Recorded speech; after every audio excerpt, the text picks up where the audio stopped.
I have an idea for a way to straighten this shed up without using a joist jack. So my suggestion is, first of all, you see I put this vertical timber here, right up, and if you look up, it goes right up to the ridge there. So obviously this end bit has to be stopped from falling any further. So my idea would be, and I've done this sort of thing before with those timbers on the roof there, where I can lift them up at the end. I put a slate on the floor to have something hard to rest it on. I put a piece of timber underneath, like this, but a thin. Wait a minute, I'll just get a thin. Well, imagine this bit of wood is actually a thin plank, and go under there. I can use that to lever that up, and that way I can go like that against the bottom and lift it up onto slates one at a time. And that way I can move the roof upwards. Now, in the same way, I had another timber across from here, a bit like this one, but a longer one, down to there, and in the same way lever that to push this, so this timber here. Then I can push against that from using leverage against this concrete. I could have something against this concrete here. There's a concrete floor there, so that's a very good hard standing to use. And have a piece of wood levering across from that to this diagonal here, and lever it to there. So from there down to the concrete, and then push up against that by the same method of leaving against the bottom a little bit at a time.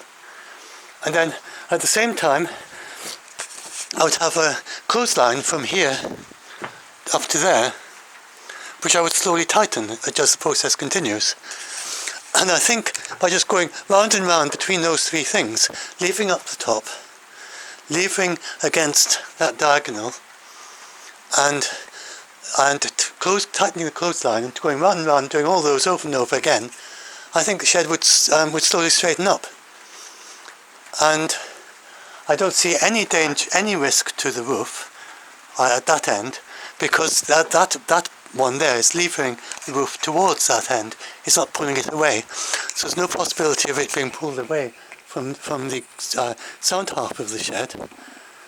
And the case of then seeing how far it can actually move. A bit like the way they use pebbles and things to move the great statues for Aku Aku on Easter Island. So just patient, slow work, gradually moving it just a few inches at a time until the shed straightens up.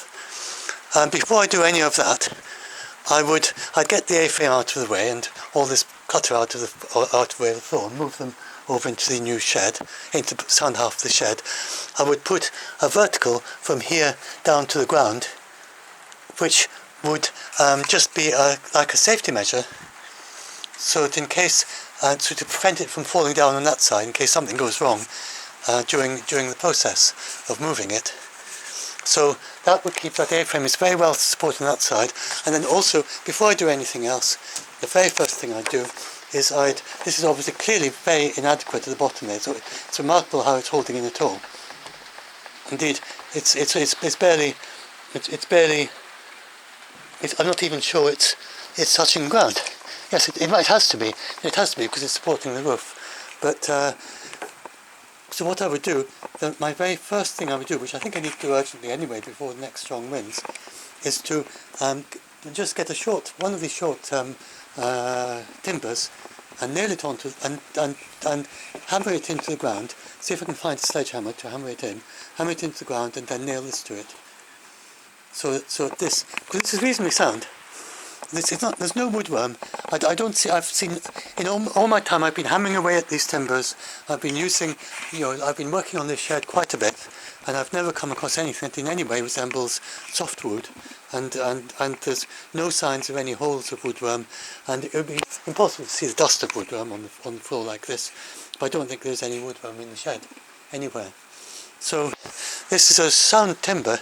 It just and I don't think that's not woodworm. I'm not sure how it got weathered like that, but it's not woodworm. So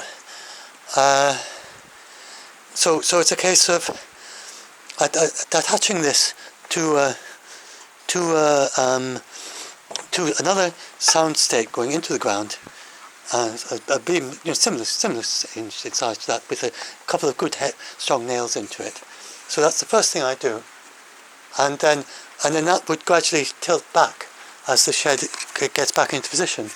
So I think that then over a period of hours, I could get the shed roof straightened up again and back where it was. And this, of course, would still be hanging down. But then